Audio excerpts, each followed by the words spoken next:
Ma'am, the card isn't going through. Try it again, please. There must be a mistake. I tried it 3 times. It says declined. A small line was forming behind her. A man in a delivery vest checked his phone and sighed loud enough to be heard. A teenage cashier named Priya glanced toward the front office, already regretting what she was about to do. Ma'am, I'm going to need you to step aside so I can help the next customer. I have $40,000 in that account. I don't understand why. Ma'am, please step aside. The woman didn't move. She was maybe 71, silver hair pinned back, a wool coat that had clearly been tailored once and worn many times since. Her hands, folded over the cart handle, didn't shake. But something in her face did, the particular stillness of someone who has just been told, in public, that she doesn't belong. Behind a customer service counter, a door opened. A man in a short-sleeved dress shirt with a laminated badge that Red Store manager strode out like he had been waiting all shift for a reason to. Is there a problem here? This woman's trying to check out with a declined card, and she won't leave the register. Ma'am, I'm going to ask you one time to leave the premises. I would like to speak to whoever owns this location. The manager laughed. Not a big laugh, a short, contemptuous exhale through the nose, the kind of laugh reserved for people he had already decided were beneath the conversation. Lady, I'm the owner around here as far as you're concerned. Now, either you've got a working card or you've got a problem, and either way, security's about to make it their problem. He picked up the phone at the counter. He didn't dial security. He dialed 911. Yeah, I've got an elderly woman here refusing to leave after a declined transaction, being combative with staff. I need someone out here before this gets worse. None of it was true. Not one word. 14 minutes later, 3 patrol cars were parked outside a strip mall grocery store in a town called Ashford Hollow. And in 22 minutes, the store manager, a man named Curtis Vance, would learn a fact that had been sitting in a filing cabinet 3 floors above his head for 4 years. The elderly woman he had just had removed from his store in front of a full checkout line owned the building he worked in, and 11 others just like it. He thought he was talking to a shoplifter. He was talking to his landlord. Have you ever watched someone build an entire story about who you are before you've said a single word? A coat, a stumble, a declined card, and suddenly you're not a person anymore, you're a type. A problem to be managed, a threat to be escorted out.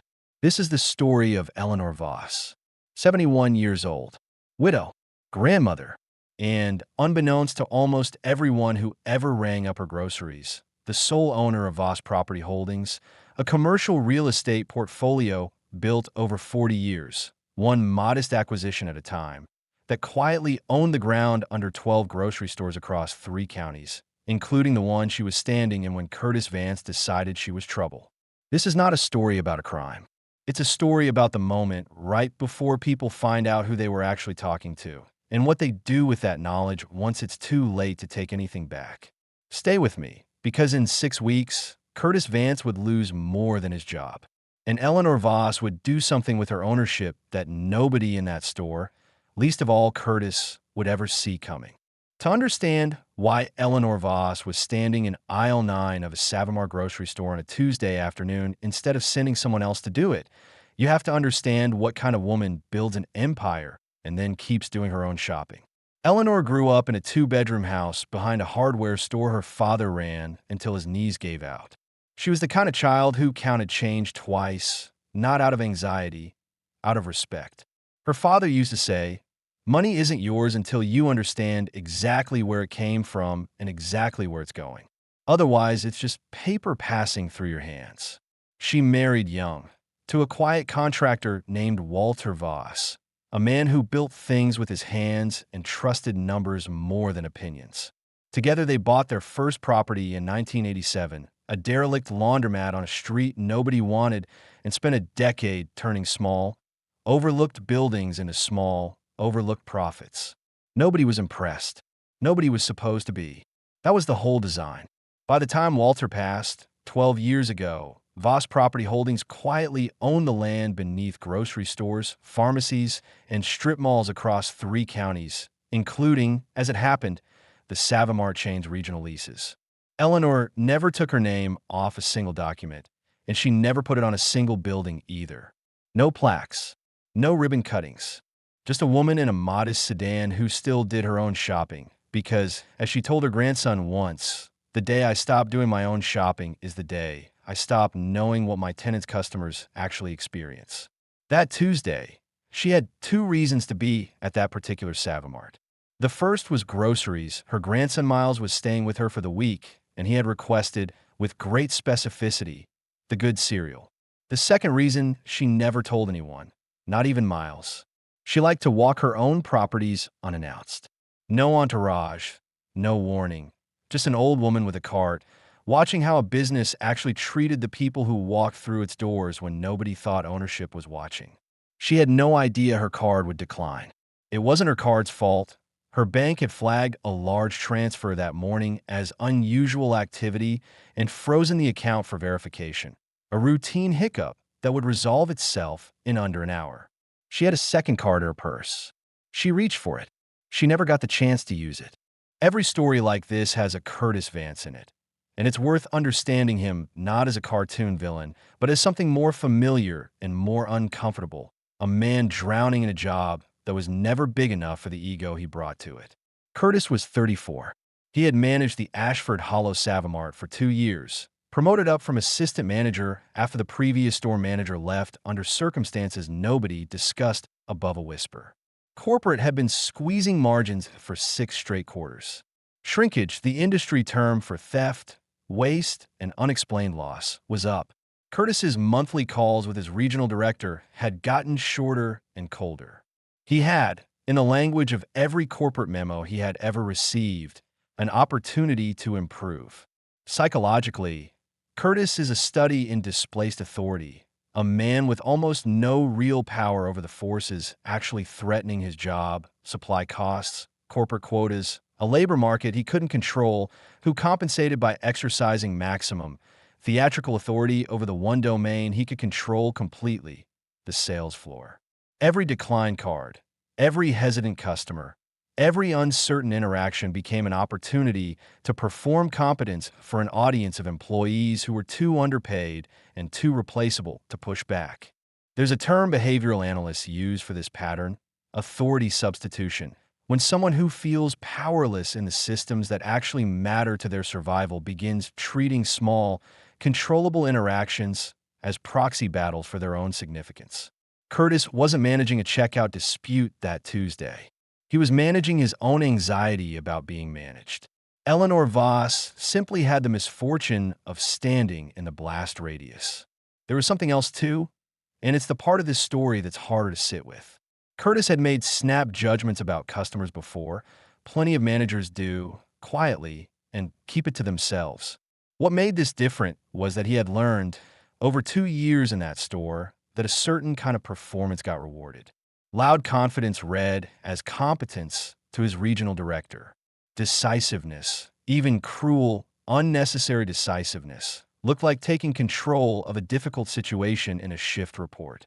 Curtis had built a small, ugly habit of treating uncertainty in others as an invitation to dominate, because dominating was the only language his job had ever taught him that corporates seemed to respect.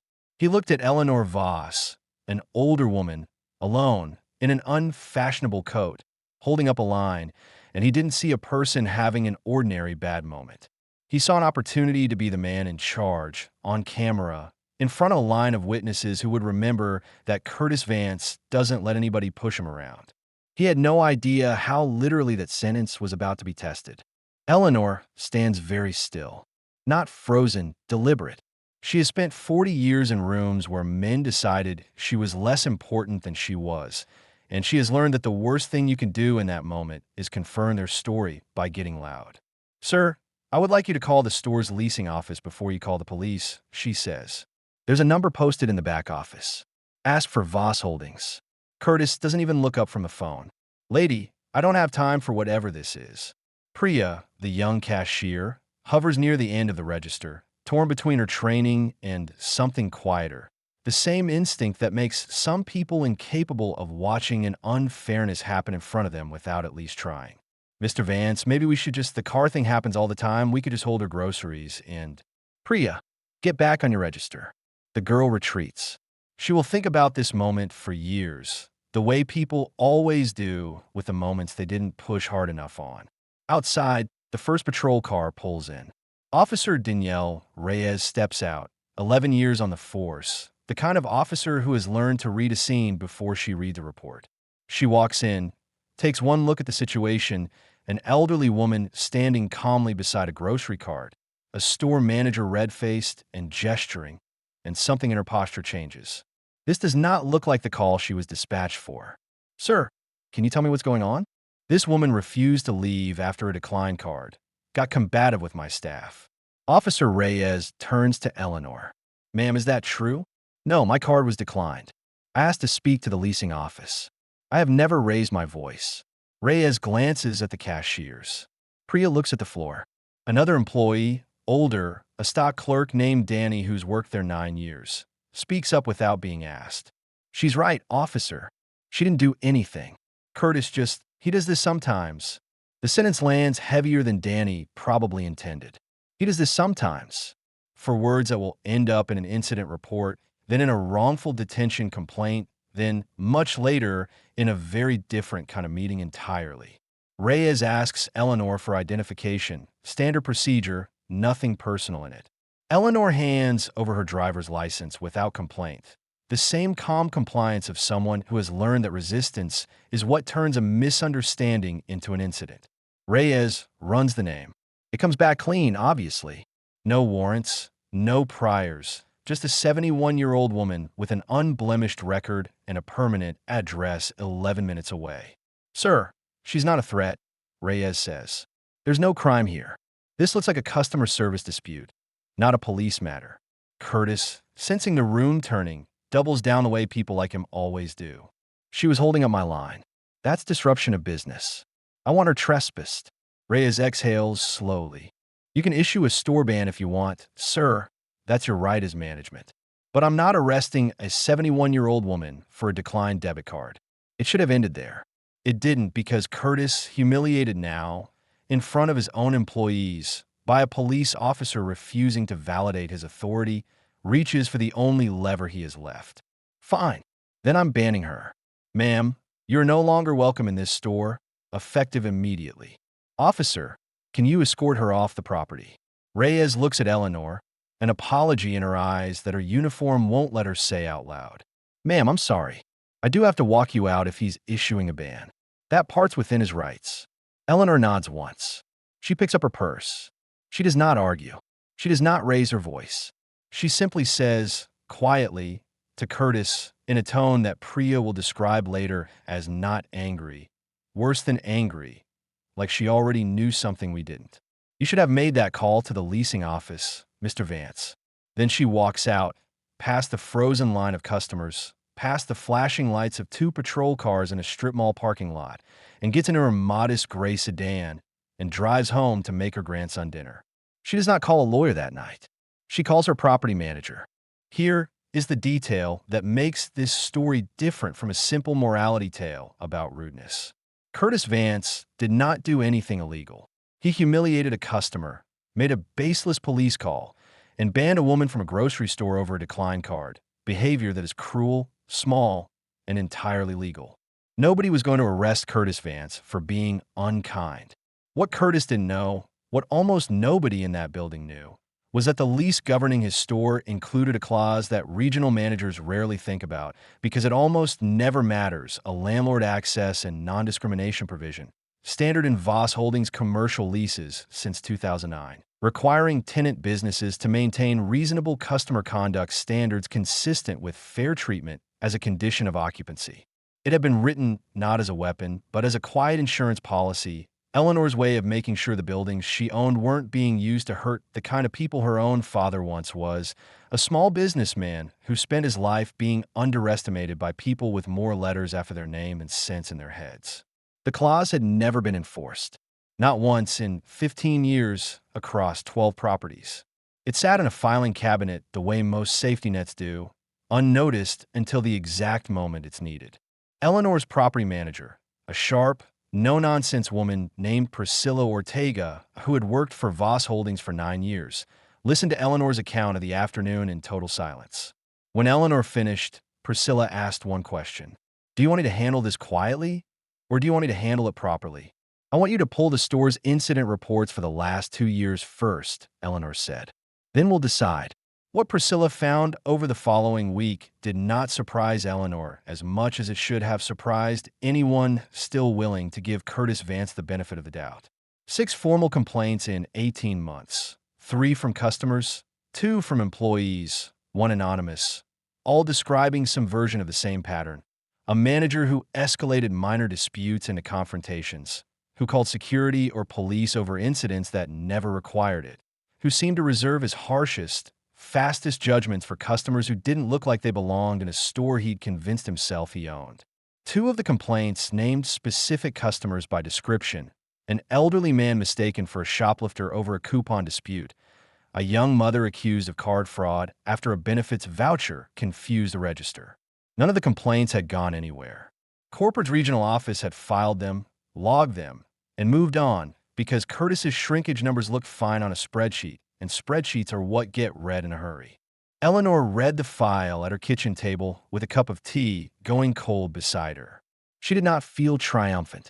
She felt, if anything, tired, the particular exhaustion of confirming something you already suspected about how easily unkindness hides behind a badge and a job title, as long as nobody with the standing to object ever bothers to look.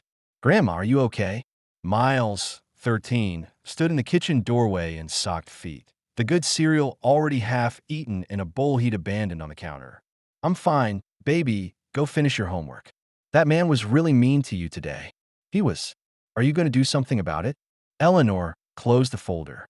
"I'm going to do the right thing about it," she said. "Those aren't always the same, and it's important you learn the difference early." 6 days later, Curtis Vance received an email from the corporate regional office that made his stomach drop before he'd even finished the subject line. "Mandatory meeting, landlord compliance review, Thursday, 2 p.m., your store." Landlord compliance reviews were, in Curtis's 2 years of management, a paperwork formality, someone from the leasing side walking the property once a year to check fire exits and parking lot lighting. He assumed this was that. He had no reason to assume otherwise.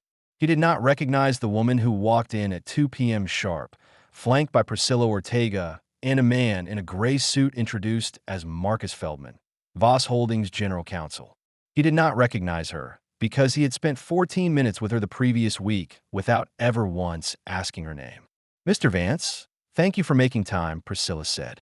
"I'd like to introduce Eleanor Voss, principal owner of Voss Property Holdings, which holds the ground lease on this property and 11 others in the Savamar portfolio." The room does the thing rooms do in stories like this: the slow-motion recalculation, the color leaving a face in real time. Curtis looks at Eleanor. Eleanor looks back at him with the same stillness she'd carried in that checkout line. Except now, there's nothing uncertain in it at all. We met, I think, last week." "We did, Mr. Vance," Eleanor says. "You had me removed from your store by police for the crime of a declined debit card. Would you like to tell Mr. Feldman what you told the officer that day?" Curtis says nothing. There is nothing to say. Every version of the story he could tell is a worse version of himself than the one already sitting in the room. Marcus Feldman opens a folder and lays it on the table between them. "Mr. Vance, your lease includes a customer conduct compliance clause. We've reviewed 6 prior incident reports filed against this store in the past 18 months, none of which were meaningfully addressed by your regional office. Combined with a false police report, dispatch audio confirms you described Mrs. Voss as combative and stated she refused to leave, neither of which the responding officer's report corroborates. We believe this store is in material breach of its lease's conduct standards. You can't do this over one bad. It is not one incident, Mr. Vance," Eleanor says quietly. "It is a pattern with your name at the center of every page of it. I own the ground under this store. I do not own you, and I have no interest in your job. But I have every interest in what happens to the next person who walks through those doors after me. Someone who might not have anywhere to go when a man decides they don't belong." She does not raise her voice once. She does not need to. The stillness that read as vulnerability in a checkout line reads, in a leasing office, as something closer to a verdict. Corporate's response, Once Voss Holdings formally notified them of the lease compliance issue, was fast in the way corporate responses only become fast when a landlord holding 12 properties starts using words like breach and review of future lease renewals in the same paragraph. Curtis Vance was placed on administrative leave within 48 hours, pending an internal investigation that, once Priscilla Ortega's documented pattern of complaints was formally shared with corporate human resources, did not take long to conclude.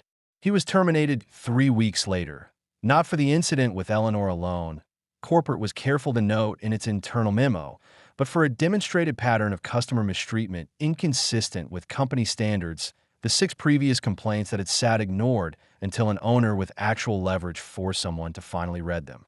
There's a version of this story that ends there with Curtis unemployed and Eleanor vindicated, and if that were the whole shape of it, it would still be a satisfying story.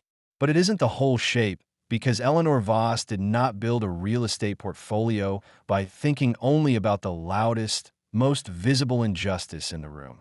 She thought about Priya, the young cashier who had tried to speak up and been told to get back on a register. She thought about Danny, the stock clerk who said he does this sometimes to a police officer because somebody had to.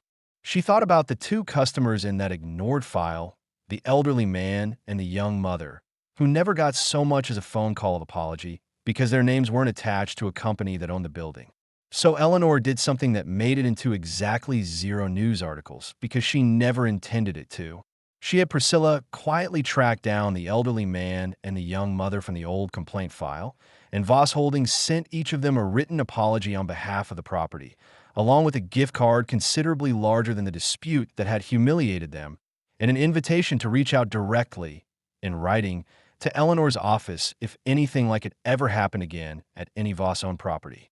She promoted Danny, the stock clerk, into the newly vacant assistant manager position on the strength of a recommendation from Officer Reyes, who mentioned in an offhand comment to Priscilla that the guy who spoke up that day seemed like the only one in the building who actually gave a damn. 6 months later, Danny was running the store, and Priya, the cashier who had tried, in her small, underpowered way, to intervene before anyone with real authority did, received a letter from Voss Holdings Education Fund, a scholarship program Eleanor had quietly run for 11 years, offering to cover 2 years of community college tuition. The letter didn't mention the incident. It didn't need to. Priya knew exactly what it was for. It's worth pausing here because the easy read of Curtis Vance is villain, and easy reads make for forgettable stories. The more useful read, the one worth sitting with after this ends, is that Curtis is what happens when an institution rewards the performance of authority over the substance of fairness for years on end, and then acts shocked when an employee internalizes exactly the lesson it taught him. Curtis was never disciplined for the elderly man over the coupon dispute. He was never disciplined for the young mother over the benefits voucher. His shrinkage numbers were fine, and fine numbers bought him 2 years of unchecked behavior. What finally stopped him wasn't a moral awakening inside the company. It was an owner with the standing and the will to actually read a file nobody else had bothered to open. That is the quieter, harder truth sitting underneath this story. Most Curtis Vance's never meet an Eleanor Voss. Most of them keep their jobs, keep their numbers fine, and keep teaching the next employee under them that confidence, even cruel confidence, is what gets rewarded.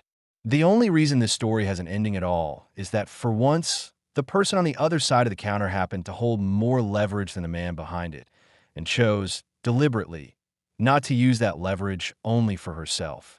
3 months later, on an ordinary Tuesday, Eleanor Voss walks into the same Savamart with the same modest card. Danny greets her from behind the customer service counter with the easy warmth of a man who has nothing to prove. "Afternoon, Mrs. Voss. Cereal's on aisle 9.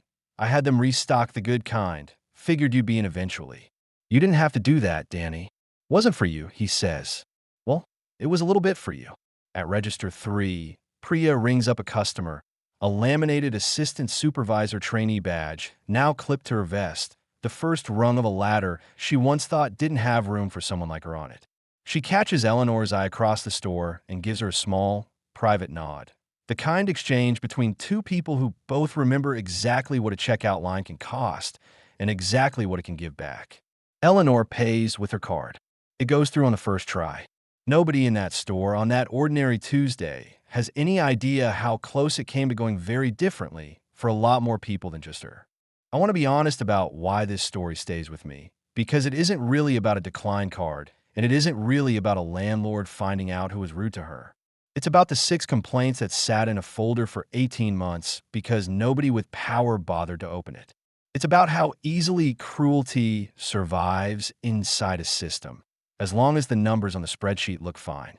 Most of us will never own the building we're standing in when someone decides, in an instant, who we are and what we're worth. Most of the time, there's no filing cabinet, no lease clause, no general counsel walking through the door to even the score. That's not a comfortable thought, and I'm not going to pretend it is. But here's the other half of it, the half worth carrying with you. Danny didn't know Eleanor owned the building either. He spoke up anyway because it was true and because somebody had to. Priya tried, in her small way, before anyone bigger stepped in. Neither of them was rewarded because an owner happened to be watching. They did the right thing when they thought nobody with any power was paying attention at all, which is, in the end, the only time doing the right thing actually costs you anything. So here's what I'll leave you with. You may never know who is standing in front of you, what they own, what they've survived, what they're carrying. That's not a reason to be kind only to the people who might turn out to matter. It's a reason to be kind to everyone on the chance that nobody's watching and on the chance that someone is.